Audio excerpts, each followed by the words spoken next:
Hi hello నమస్తే welcome back to our channel Kalyani సాని అండి.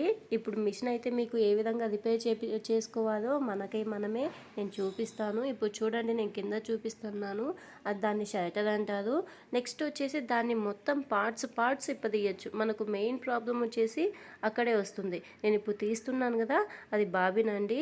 సో అక్కడ 2 నట్లు ఉన్నాయి కదా, ఆ రెండింటిని ఇప్పదీస్తాను. అది మొత్తం వచ్చేసి ఒకే ఒక సెట్టు. సో ఇప్పుడు చూడండి, ఒక స్క్రూ డ్రైవర్ తీసుకొని ఒక్కొక్క దాన్ని లూజ్ చేసుకోవాలి. అలా లూజ్ చేసుకొని ఇటుపక్కది అటుపక్కది రెండు ఇప్పదీయాలి.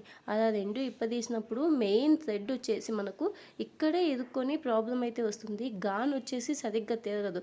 అలా తిరగనప్పుడు సూది మీద కుట్టు అయితే రాదండి. సో అందుకే మనం ఏం చేయాలంటే, ఎప్పుడైనా గాన్ దగ్గర ప్రాబ్లం వచ్చినప్పుడు మనం ఈ విధంగా ఇప్పదీసుకోవాలి. సో ఒకటైతే తీసాను, ఇంకొకటి తీస్తున్నాను. సో ఈ కింద ఉంది కదండి, అక్కడ థ్రెడ్ ఇరుక్కుంటే ఈ ప్రాబ్లం అయితే వస్తుంది. ఇప్పుడు చూడండి, ఇప్పుడు తీస్తున్నాను కదా, అయితే ఒక్కొక్క మిషన్కి ఒక్కొక్కలా ఉంటుంది. సో నా ఉషా మిషన్కి అయితే ఇలాగే ఉంటుంది. సో కింద చూడండి, ఆ సూది దిగుతుంది కదా, అక్కడ వచ్చేసి ఒక ప్లేట్ ఉంటుంది. ఆ ప్లేట్ కింద డస్ట్ ఉన్నా కానీ మిషన్ ముందుకైతే జరగదు. ఒకవేళ జరిగినా కానీ కుట్టు సరిగ్గా రాకపోవడం, స్పీడ్నెస్ అనేది మనకు చాలా చాలా తక్కువ అవుతుంది. ఇప్పుడు మిషన్లతో పోల్చుకుంటే కనుక ఇది చాలా స్పీడ్ తక్కువ. ఇప్పుడు జాక్ 5 మిషన్ ఉంది, అది చాలా చాలా స్పీడ్, 100% అది స్పీడ్ అయితే దాంతో వచ్చేసి ఒక 30% స్పీడ్ వస్తుంది. అందుకే జాక్ 5 మిషన్లో వచ్చేసి ఒక డేకి వచ్చేసి మనమైతే కనుక 10 బ్లౌజెస్ అయినా కుట్టచ్చు స్టిచ్చింగ్ చేసి, కట్ చేసి. అదే ఈ మిషన్ మీద అయితే కనుక ఒక 3-4 బ్లౌజ్ అయితే కుట్టచ్చు. అయితే ప్రాబ్లం అయితే ఇంతవరకు ఏం లేదు, కానీ ఇప్పటిదాకా నేను ఒక 1 టైమే సర్వీసింగ్ ఇచ్చాను. 15 ఇయర్స్ అయితే తీసుకొని మిషను, ఇప్పుడు 1 టైం మాత్రమే సర్వీసింగ్ ఇచ్చాను. సర్వీసింగ్ అంటే ఏం లేదండి, జస్ట్ ఏం చేస్తాడంటే అతను ఏమైనా పార్ట్స్ వచ్చేసి పాడైపోయింటే అవి తీసేసి వేరే పార్ట్స్ వేస్తాడు. ఇప్పుడు చూడండి, కింద వచ్చేసి ఒక చిన్నది ఏదైనా సేఫ్టీ పిన్ తీసుకొని, చాలా చిన్నగా ఉండాలి, దాన్ని తీసుకొని అక్కడ మొత్తం డస్ట్ ఉంటుంది. ఆ విధంగా డస్ట్ తీస్తే అది కొంచెం చాలా ఫ్రీగా ఉంటుంది. సో మొత్తం క్లీన్ చేసుకోవాలి, కొంచెం కూడా ఉండకూడదు. నెక్స్ట్ వచ్చేసి అక్కడ అది కొంచెం బాగా ఫ్రీగా తిరగడానికి ఐదు కూడా వేసుకోవాలి. అలా వేసుకుంటే కనుక చాలా చాలా ఫ్రీగా ఉంటుంది. మీరు ఒక్కసారి ట్రై చేసి చూడండి. అలా ట్రై చేసి చూసి నాకు చెప్పండి. నెక్స్ట్ వచ్చేసి ఇది ఉంది కదా, సూది తిరిగేది. అప్పుడు ఆ షట్టర్ తీసిన తర్వాత అప్పుడైనా అది తిరుగుతుందా లేదా, ఆ గాన్ అనేది తిరుగుతుందా లేదా అని ఇంకొకసారి చెక్ చేసుకోవాలి. ఎందుకంటే గాన్ తిరగడం లేదంటే మెయిన్గా 2 ప్రాబ్లమ్స్ ఉంటాయి. ఒకటి షట్టర్, ఇప్పుడు ఇప్పదీశాను కదా నేను, అక్కడ ఒక ప్రాబ్లం ఉంటుంది. నెక్స్ట్ వచ్చేసి గాన్ దగ్గర మనం ఎప్పుడైనా థ్రెడ్ అలా పెట్టినప్పుడు గాను మధ్యలో థ్రెడ్ విరుక్కుంటే అక్కడ కూడా ఇరుక్కుంటుంది. సో ఇక్కడ అక్కడ 2 టైమ్స్ చెక్ చేసుకోవాలి. సో ఇక్కడ ఇప్పదీశాను కాబట్టి గాను ఫ్రీగా ఉంది. సో ప్రాబ్లం అయితే ఇక్కడే ఉంది. ఇంకొకటి, ఈ షర్టర్ని కూడా మొత్తం పార్ట్స్ ఇప్పదీస్తాను నేను. అలా ఇప్పదీసి డైలీ అంటే వీక్లీ వన్స్ అయినా ఇలా క్లీన్ చేసుకోవాలి. అలా క్లీన్ చేసుకుంటే కనుక మనకు చాలా బాగా నీట్గా ఉంటుంది ఎప్పుడైనా కానీ. ఇది చూడండి, ఇప్పదీస్తున్నాను కదా, సేమ్ ఏ విధంగా ఇప్పదీశానో నెక్స్ట్ అలాగే అరేంజ్ చేయాలి. దీంతో ఏ చిన్న మిస్టేక్ చేసినా కానీ మనకు మిషన్ అయితే కనుక కరెక్ట్గా ఉండదు. మీరు మీ మిషన్ని ఇప్పదీసేటప్పుడు ఒకసారి జాగ్రత్తగా గమనించండి. చూడండి, అక్కడ కూడా కొంచెము డస్ట్ అయితే ఉంది, దాన్ని కూడా నేను క్లీన్ చేస్తున్నా.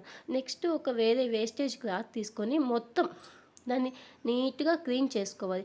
ఎక్కడైనా కానీ చూడండి, అక్కడే కదా, అక్కడే డస్ట్ ఎక్కువగా ఉంటుంది. అక్కడ కొంచెం డస్ట్ ఉన్నా కానీ మనకు షట్టర్ తిరగడం అనేది చాలా చాలా స్లోగా ఉంటుంది. కొన్నిసార్లు అయితే అసలు తిరగదు కూడా మిషను.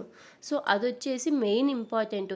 దాన్ని నేను ఏ విధంగా, దాని లోపల కూడా డస్ట్ ఉంటుంది, ఎందుకంటే బాబిన్ పెడుతూ ఉంటాం కదా, అప్పుడప్పుడు డస్ట్ అయితే చేరుతుంది. దాన్ని కూడా క్లీన్ చేసుకోవాలి. బాబిన్ అలా తిరగనప్పుడు థ్రెడ్ అనేది బయటికి ఎలా వస్తుంది మనకు. సో ఇప్పుడు చూడండి, దాన్ని షర్టర్ని వచ్చేసి అలా పెట్టకూడదు. మీరు అలా పెడితే ఇంకా పప్పులో కాదేసినట్టే. నేనేం ఆపోజిట్ పెట్టాలి.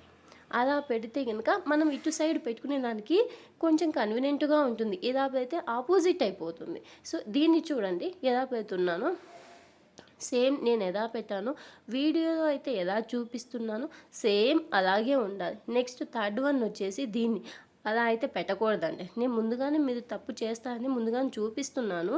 నెక్స్ట్ వచ్చేసి దాన్ని ఆపోజిట్, ఇటుపక్క ఎడ్జెస్ అటుపక్క ఎడ్జెస్, ఇటుపక్క నట్టుకి అటుపక్క నట్టుకి అటాచ్ అవ్వాలి. అంతేగాని ఇటుపక్క దానికి మాత్రం అటాచ్ అవ్వకూడదు. అలా అటాచ్ అయితే మిషన్ తిరగడం కష్టం.